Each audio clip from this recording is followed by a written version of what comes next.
Utah has a plan to deal with homelessness, lining up behind President Trump's belief that people should not be allowed to sleep on the streets. State officials say they're preparing to pull more than 1,000 homeless people out of Salt Lake City and into a sprawling campus on the outskirts of town. Supporters call it a place where people can get the services they need. Critics call it a detention camp. Joining us now, New York Times reporter Ellen Berry, who filed that piece from Salt Lake City. So what exactly is this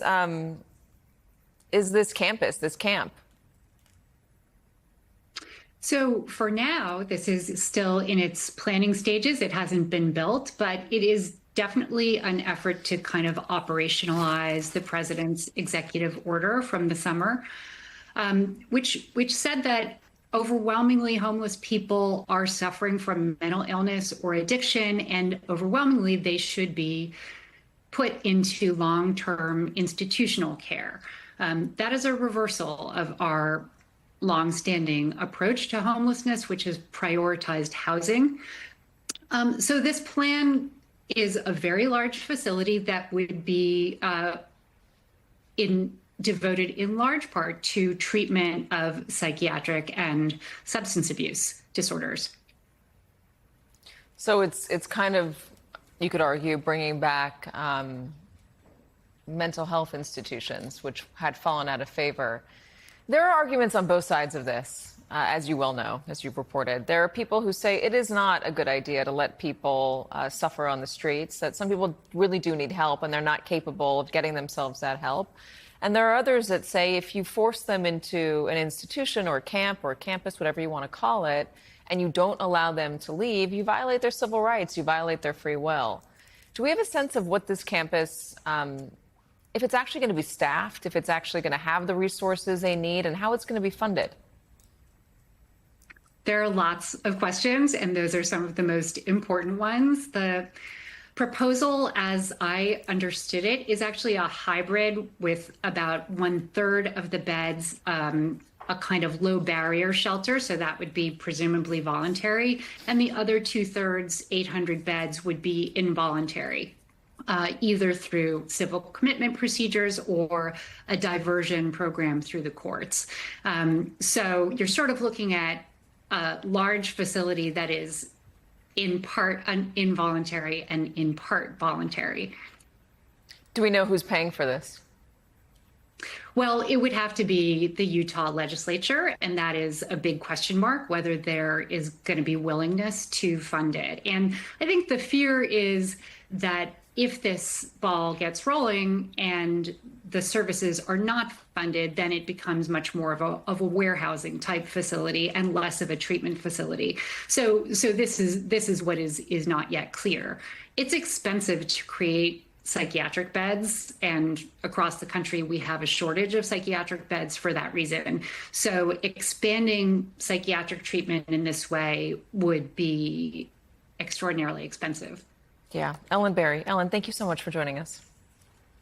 Thank you. Joining us now, Utah State Senator. She was featured in that piece, Jen Plum, a Democrat who represents Salt Lake City. She's also an ER physician. Thank you very much for joining us. Thank you for having me here. What are your concerns? You know, this is a space that I have been passionate about and touched by for decades, starting with my own brother facing heroin dependence and addiction and ultimately losing him to that. And then coming into the space as a clinician and an advocate, and now as an elected person, I think that I share the hopes that many of those thinking in this space are, and then that is what we can get people better lives, and that we can do things with policy that will get people into spaces where they aren't living in such desperation.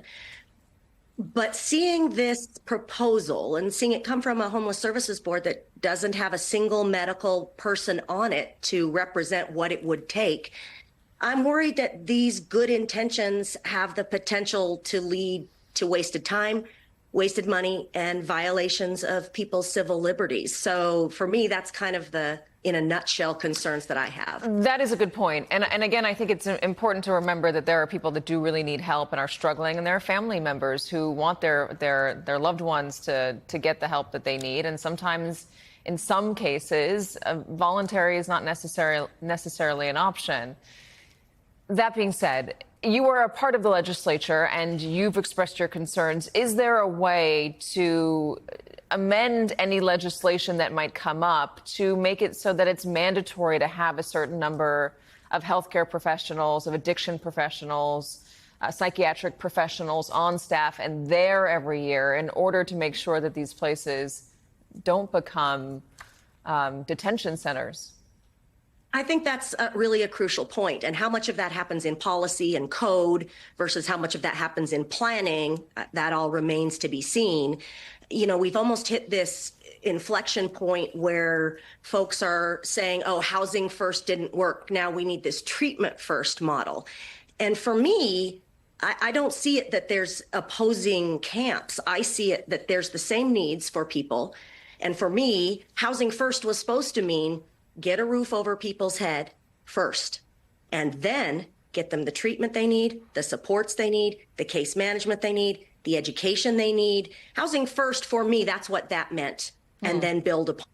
But our systems didn't necessarily fund those resources, right? So we call it a failure when really it wasn't the structure or the system so much as the resources there. Yeah. We're not that far apart on what people need.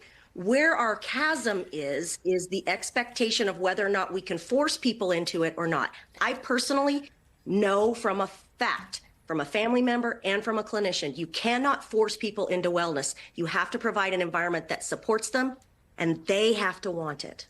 Yeah, that's a good point. And there's also, I mean, when the institutions were dismantled, there was an idea that they weren't safe spaces, they weren't helpful, and that it would be better for people to be in the community and be treated in the community so they could be closer to family and they could recover and become a functioning part of society. It was that second step that never got followed through on, which has led us to where we are today. Do you have a partner in the legislature right now that is willing to try to put this down on paper to make sure that if this facility does go online, that it can actually be a model of success rather than just another, failed attempt to solve a complicated problem?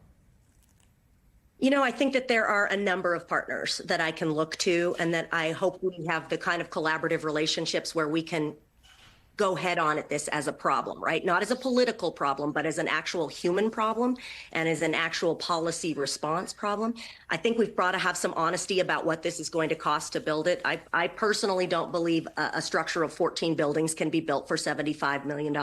I know that staffing that facility will take more than $34 million a year. So I think we need to start with some kind of transparency about what it's really going to cost if we're going to try to do something like this. But personally, my hope is that we can get minds together with subject matter expertise and understanding. Good intentions that are ill-informed don't help people. They just waste money and they waste time. So my hope is I can find those partners, that our system can come together, not to battle, but to support one another. And let's actually do what's right by people, not just make a splash. Yeah, I think that's a good point. State Senator Jen Plumb, really good to have you. Thank you so much for coming on. I think it's an important story.